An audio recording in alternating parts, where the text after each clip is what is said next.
Perkenalkan, saya Valencia Jade. Pada video kali ini saya akan menjelaskan mengenai data makroekonomi. Pertama, mengenai pertumbuhan ekonomi. Pada tahun 2020, ekonomi Indonesia mengalami penurunan dikarenakan adanya pandemi COVID-19. Tetapi Indonesia mampu meningkatkan ekonomi pada tahun 2021 yang termasuk cukup tinggi yaitu 5,02%. Nah, peningkatan ini didorong dengan adanya peningkatan konsumsi domestik, aktivitas sektor manufaktur hingga peningkatan ekspor. Sedangkan jika di India juga pada tahun 2020 mengalami penurunan karena adanya pandemi COVID-19 juga. Tetapi India juga mampu meningkatkan pada tahun 2021 dengan sebesar 10,1%. Nah, peningkatan di India ini didorong dengan adanya peningkatan permintaan domestik, peningkatan ekspor, hingga kebijakan stimulus yang diterapkan oleh pemerintah. Jadi, mana yang lebih baik? Yang lebih baik adalah India, karena India memiliki pertumbuhan ekonomi yang lebih tinggi. Dengan adanya pertumbuhan ekonomi yang tinggi, maka dapat menciptakan lapangan kerja, pendapatan negara, dan kesejahteraan pada masyarakat. Yang kedua ada inflasi. Pada tahun 2021, inflasi yang terjadi di Indonesia masih dalam kategori aman terkendali, dengan rata-rata tahunan sekitar 1,6%. Nah, inflasi ini juga terjadi lebih tinggi pada saat menjelang Idul Fitri dan Natal. Dan pada India juga memiliki rata-rata tahunan sekitar 5,6% di tahun 2021. Yang mengalami kenaikan itu ada harga minyak global dan gangguan rantai pasokan sehingga dapat mempengaruhi daya beli masyarakat.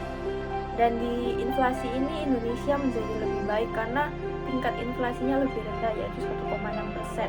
Karena kenaikan harga itu tentunya akan ada pihak yang mengalami kesulitan. Oke, lanjut dari tingkat pengangguran di Indonesia ini masih berdampak karena pandemi COVID-19 kemarin, dan sekarang tercatat pada tahun 2021 itu sekitar 6,49%, yang dimana dapat mempengaruhi sektor informal dan pariwisata. Kalau di India tingkat penganggurannya itu mencapai sekitar 7-9%. Pemerintah India juga mengupayakan pemulihan dan pelaksanaan program stimulus yang dilakukan oleh pemerintah. Nah, dalam tingkat pengangguran yang lebih baik adalah Indonesia. Kenapa? Karena dengan angka pengangguran yang rendah, maka pertumbuhan ekonomi akan menjadi lebih baik dan memiliki taraf hidup yang tinggi. Yang keempat adalah nilai tukar terhadap US dollar. Untuk di Indonesia, nilai tukar terhadap US dollar adalah kisaran pada harga 14.000 sampai 14.500 dan mengalami fluktuasi dikarenakan oleh faktor pemulihan ekonomi global, kebijakan moneter, dan sentimen pasar. Sedangkan di India, nilai tukarnya adalah di kisaran angka 73 sampai 75. Jika dirupiahkan, 1 US dollar itu setara dengan 1.000 atau 1.100 rupiah ya. Jadi faktornya juga dari kenaikan harga minyak dunia. Dan di nilai tukar ini yang lebih baik adalah Indonesia karena nilai tukar terhadap US dollar lebih tinggi 14.000 hingga 14.500. Dengan nilai tukar yang tinggi ini maka dapat menguntungkan para importir dan meningkatkan eksportir. Yang kelima ada tingkat suku bunga acuan Bank Sentral. Jika di Indonesia masih berada di tingkat 3,50%, dengan mempertahankan tingkat ini, maka diharapkan dapat mendukung pemulihan ekonomi akibat pandemi COVID-19 kemarin. Nah, kalau di India, suku bunga acuan Reserve Bank of India masih tetap di angka 4%. Sama dengan Indonesia, dia bisa mempertahankan dan mendukung pemulihan ekonomi akibat COVID-19 kemarin dan memperhatikan inflasi dan stabilitas keuangan.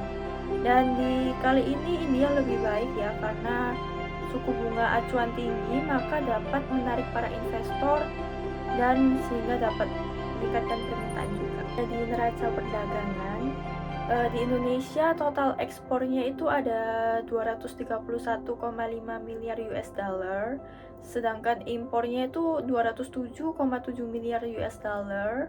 Dalam tahun 2021 ini juga adalah tantangan bagi Indonesia karena adanya pandemi COVID-19, tetapi dengan nilai ekspor tersebut dapat mendukung ekonomi Indonesia masih tetap stabil.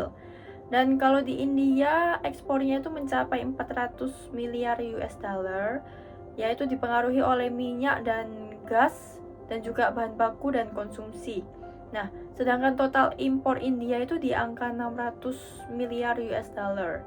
Dan pemerintah juga memiliki kebijakan yaitu meningkatkan ekspor dan mengurangi impor.